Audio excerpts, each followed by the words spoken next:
Your last fight, talk about it a little bit. I think the term is York Hall Classic against Liam Dillon. How do you reflect on that one for us?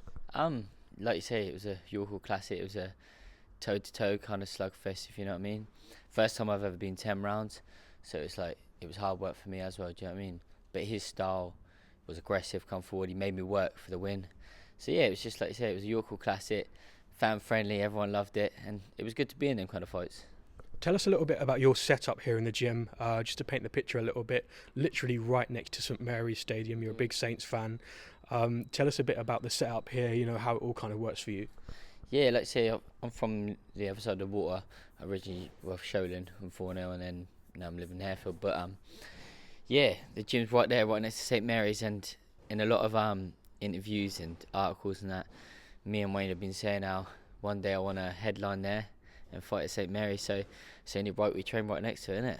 So yeah, like I say, I look at that all the time when I drive past it and that, and just yeah, I want to be there. I want to fight there one day. So get through Archie Sharp, and then the path's still there. Do you know what I mean? Tell us what's important for you in camp before a fight. Is there, certain family members? Is there a certain kind of way you have of working in here with you? Is there a certain kind of formula that you've got that's tried and tested? Nah, it's just pretty much just train as hard as you can. Make sure you're in the best shape possible.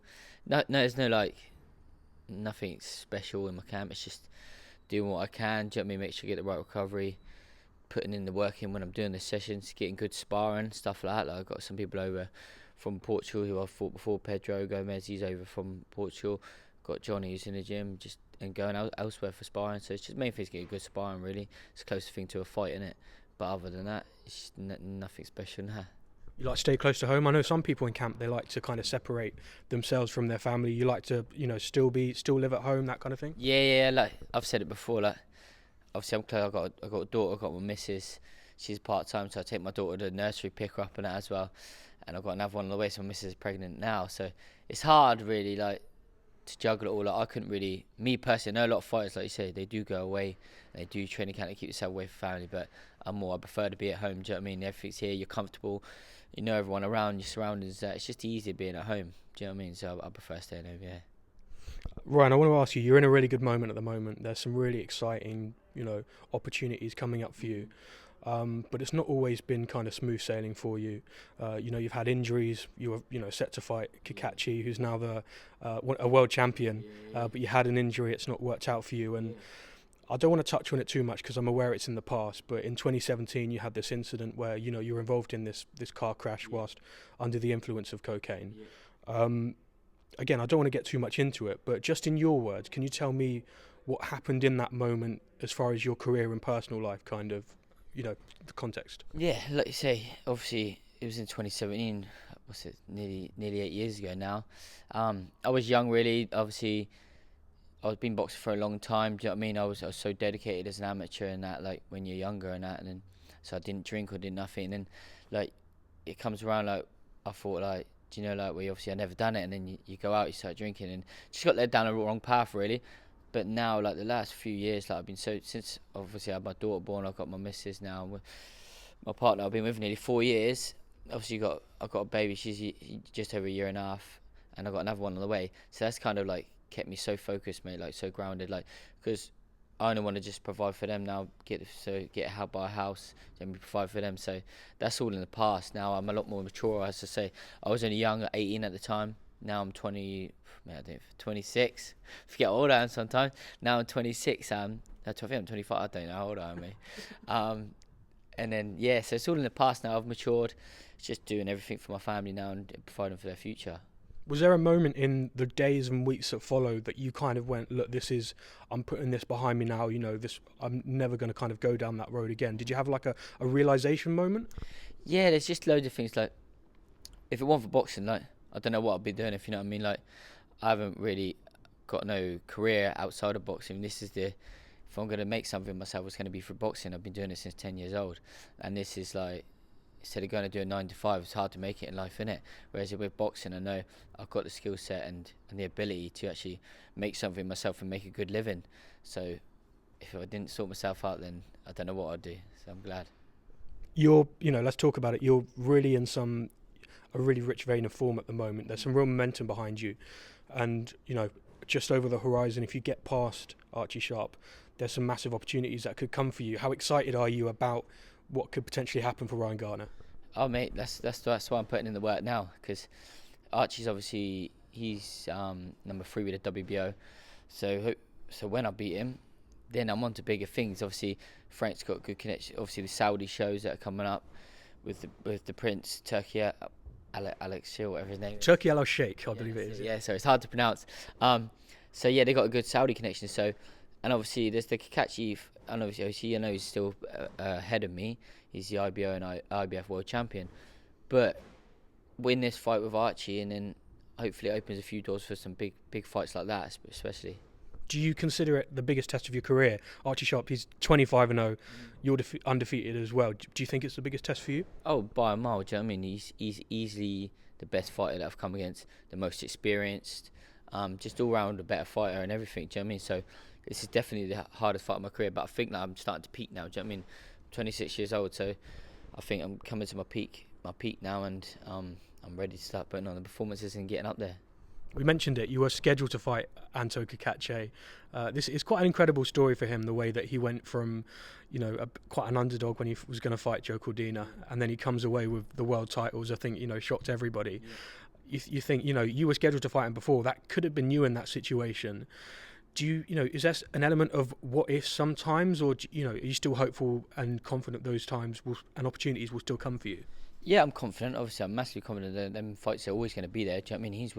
He's with Frank, I'm with Frank, so I just got to keep winning, and then them fights are there. But with the fight maybe not happening a couple of years ago, I believe everything happens for a reason. That it could have been too soon for me. Do you know what I mean? I didn't have the experience. I've never done. I don't think I'd ever gone past 8 rounds before that any fight. So it was a big jump up for me, especially his experience. Do you know what I mean? He's older, had more fights. He's been there, done it. So I think maybe me jumping in then could have been a bit too soon, and then there's a reason why that fight never happened. Do you know what I mean? So now that I'm starting to get more experience under my belt now, and I think slowly but surely I will get them fights and I'll be peaking, and at the perfect time I'll be ready for them. We mentioned it as well. Mark Chamberlain's someone locally that's had incredible opportunities on the Saudi stage.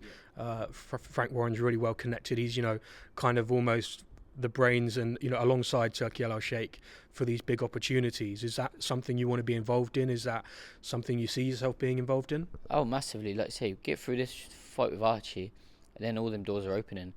It seems to be, at the moment, all the big shows are being promoted by Turkey, do you know what I mean, and Frank, and obviously Eddie's coming together. So I want to be on these big shows that are being promoted like this, and obviously just the buzz around them. Do you know what I mean? Everyone's watching these because they're all 50-50 fights. Obviously, you get different promoters coming together, fighting against each other. Do you know what I mean? So yeah, it's what I dream of and I want to do. And these big fights come with big paydays, and obviously set my family up, myself up. So that's what I want to be in. What's your relationship with Frank Warren like? Do you have like a bit of a kind of game plan, a plan mapped out for your career? Now, obviously, I've spoke to Frank the other day, obviously about this fight, just discussing it and that. It's just get through this fight. Obviously, I can't think ahead too far. Do you know what I mean? So I'll get through this first. But I know after this fight, once I get through it, I have a sit down, and then a lot of doors will open then, and then we'll go from there. Let's talk about the fight then. I'm hoping that, I'm sure you're hoping too, that it will be one of the later kind of fights on the card. Building up to the main event, you've got Joe Joyce versus Derek Chisora. Are you hoping to be, one, I think like third before main event, something like that? Yeah, obviously you got Dennis, he's got the rematch with Baluta. That's another big fight.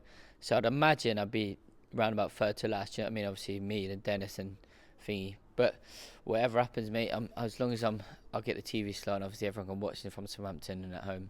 So yeah. But I reckon about third to last, most really. And you reckon it's the biggest test of your career, but it also comes with the O2 Arena will likely start to be filling up at that point as well. Yeah. Looking forward to a bit of an atmosphere? Oh yeah, I've never boxed in the O2 before. I was supposed to a few years ago, but we didn't find out till a couple of days before. Our brain scan was out of date. Obviously we didn't know, we weren't notified, so I never ended up fighting on it. So it was a bit gutting really. I did the whole training camp, was going to fight there, and then it never happened because my brain scan was out of date. But yeah, I'm selling a lot of tickets. Got a lot of support coming up already. So, and I appreciate it a lot. So yeah, I'm looking forward to the atmosphere with big buzz in there. And like I say, just soaking up the atmosphere and actually the size of the arena. I've never boxed in an arena. The biggest I've been is Copper Box. I think this trumps it quite a bit. So it's going to be good. Yeah, I think the Copper Box is like 8,000 and the O2 is like 20 something That's what I thousand. mean, mate. So it's a big difference in it. So I look forward to getting in there and putting on a show. 100%. And you know, those sold tickets, a lot of them seem to be Southampton fans, and you get a real kind of, you've had a real backing from the football club. Yeah. As a professional athlete, how big has that been for you for them to use their platform to push you? Oh, it's massive. Like I say, as like we were just talking about just a minute ago, my dream is to fight at St Mary's one day. So having the club behind me, in the first place, is only going to make that more realistic. Me fighting there, and I don't know if you see it. Obviously, when I went on the TV and obviously for my last fight, the support in there was everyone was singing "Oh, and the Saints" and that. It was something else, mate. It gives you goosebumps. You know what I mean? So hopefully, I'm going to get the same support up there, if not more, for this fight. And we're slowly building. We've been doing it for the last couple of years, slowly building. Obviously now we've got the club behind us as well, Saints. So I'm sure hopefully get through this and maybe next year or so build towards a summer fight there. That's what I really hope so. 100%. And we've seen stadium fights happen. I think Boxer are one promotion company that have really kind of pushed that kind of thing. You've seen Chris Billam-Smith fighting in Bournemouth, Richard Riakporhe fighting Billam-Smith at Selhurst Park. You know, they've got a card at Oakwell, the Barnsley Stadium coming up.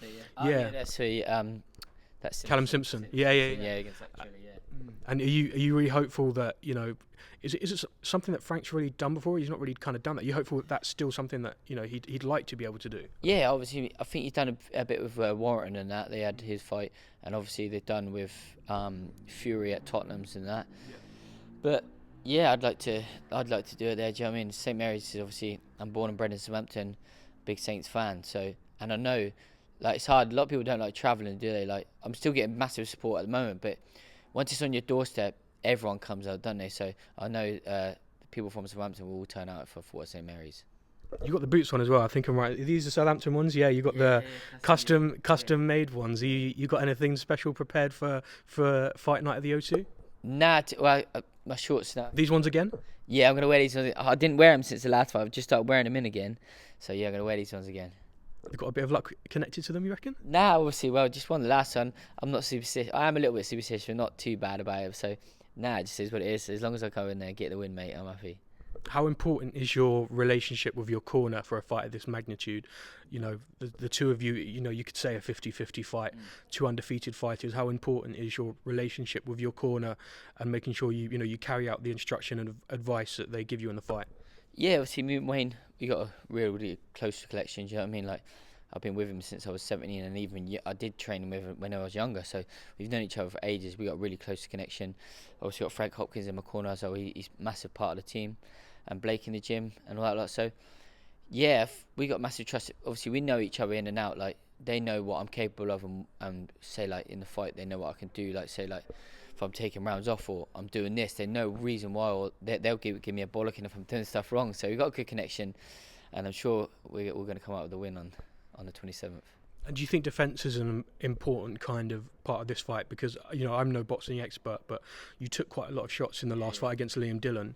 Do you think that, this is something you'll need to be more aware of with someone like Archie Sharp? Yeah, mate, a lot of people said it to me, and I knew as well. Like, I've seen a few clips, like, I don't know why I kept dropping my left hand, because I didn't do it in sparring before in the build-up to it. So, I don't know, mate, maybe the heat of the moment, do you know what I mean? So, but yeah, we've been working on it, keeping the left hand up more, not getting caught, just going in with the guard up and stuff like that. So, we've been working on it, do you know what I mean? We've made massive improvements. So, if he's going to go off my last fight, then he's going to get it all wrong then, isn't he? Do you know what I mean? So, but I'm ready for a 10-round war.